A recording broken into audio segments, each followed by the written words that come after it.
What up, YouTube? I am back at you with another video, and this week I am more going to delve into something I've seen on Facebook, and I'm going to talk about it. Something I'm real passionate about. It is more of a nuisance more than anything. And yesterday I was on Facebook, and a good friend of mine, he actually posed a question: if you was an NFL GM, who would you choose, Barry or Emmitt? And and it was a real deep, long conversation. Me and one of my high school coaches kind of went back and forth. A guy I love to death, Elton Parrish. And of course, the question was easy to me, Emmitt, the guy with 3 rings. And everybody, because to me, the first thing everybody wants to point to is, oh, that's only because Emmitt had the line. And honestly, that is the weakest argument probably in the history of modern sports. Emmitt was only good because his offensive line. And whenever I break this, because I actually live for that argument personally, and if you're one of them people out there, I'm about to tear your ass up with the argument because it's retarded. Because if it was just about the line, in 1989, Mark Tournay, Mark Stepnowski, and Nate Newton was on that team that went 1-15. So was Troy Aikman and Michael Irvin. The next year when they got Emmitt Smith, they happened to just go 7-9. And they had Herschel before that, and they wasn't winning. Then they got Big Easy, Eric Williams, and the line got better, and they went 11-5. But the key thing to that line argument goes out the window was the '93 season after they had won the Super Bowl with the best defense in the league, the number 2 offense. They damn started 0-2 with the greatest offensive line most people will ever say existed. And they started 0-2, averaging 16 points a game. But when Emmitt comes back after holding out, they only lose 1 real game left that season. And they actually going to win another Super Bowl. So for them, please explain to me how the line made Emmitt. If anything, they didn't become great offensive linemen until the damn Emmitt showed up. And that's not taken away from any of them. And I think it's BS. Everybody wants to say they're the greatest O-line in history, but only Larry Allen went to the damn Hall of Fame. And damn Larry Allen got there 2 damn Super Bowls later in damn '94. And I think Larry Allen was the best one of them all, but I'm just saying, people don't really believe they're the greatest. I mean, they're only the greatest offensive line when it's time to degrade what Emmitt did.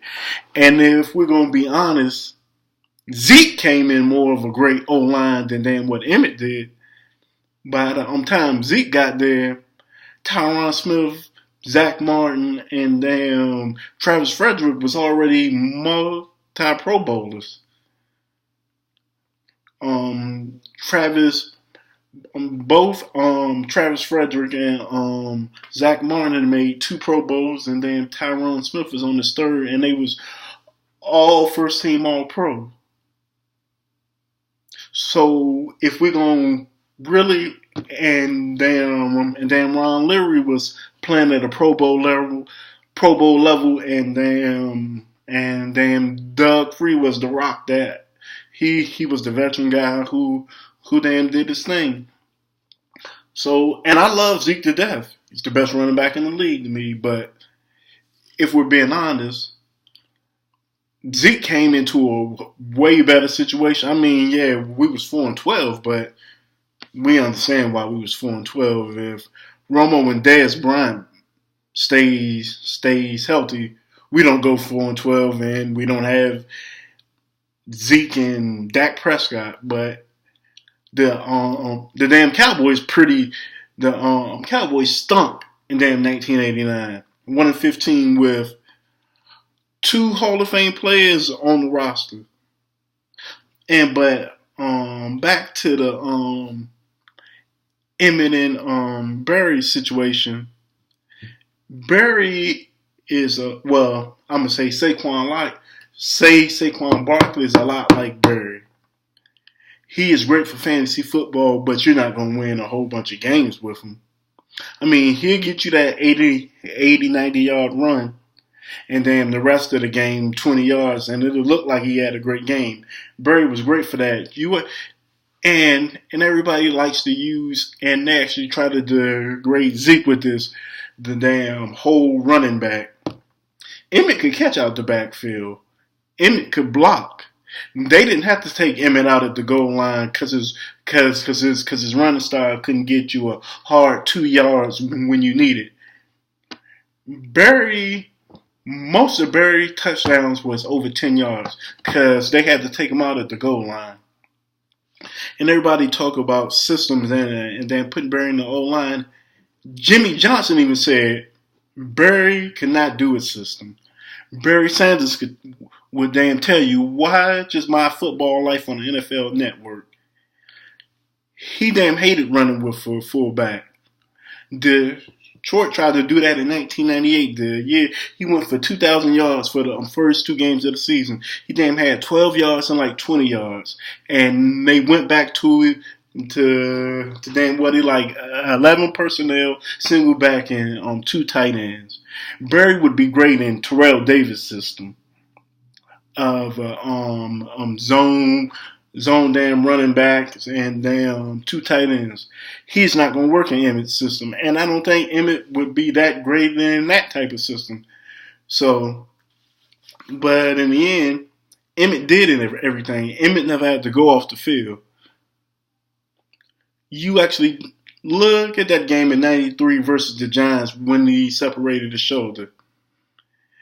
He damn caught 12 passes for 80 yards and also went for $150 rushing it. Barry wasn't going to do that.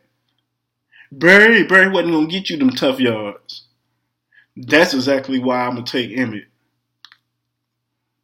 Look at Barry's last 2 playoff games. He then went for minus 12 yards and then minus 13 yards. And the minus 13 yards was after he came off a 2,000-yard regular season. And I don't want to hear about he didn't have weapons. Herman Moore was one of the top 5 receivers of the 90s. Brett Perman was good. So, and then in 95, Herman Moore went for like 1,600 yards receiving and double-digit touchdowns. Scott Mitchell threw for 4,000 yards that season. Aikman ain't never thrown for 4,000 yards. Not in his career. So I don't want to hear about, he played with nobody. And then look at his O-line in 98. You be like, because everybody want to say it was nothing but bums. You don't run for 2,000 yards with nothing for bums. It just don't, not in the NFL. That may work in high school or maybe even college, but that ain't going to work in the NFL. So that is how I feel really about that. I mean, I get real because I damn feel like this. And it's even today. The damn media will do any and everything to discredit what a Cowboys player do. No matter what. Because they will even with Zeke, they actually would say, well, it is only about the O-line. Oh, he didn't catch passes then. Then he finally caught like 75 passes. Now they actually try to take it away. Or even with that, he's only good because of Zeke. Y'all didn't say that about Troy Aikman with Emmitt. So why is that the case now? But that is my main body of what I wanted to say. And we in day 2 of minicamp. And so far, I'm hearing, it's all reports. Randall Cobb's looking like a beast out there. So is Mike Jackson on damn defense, and then so is, I don't know how to pronounce his name. He made the practice squad last year. Lumbere, something. Um, Messed up. They is talking about he's probably gonna take what is the safety George Iloka spot.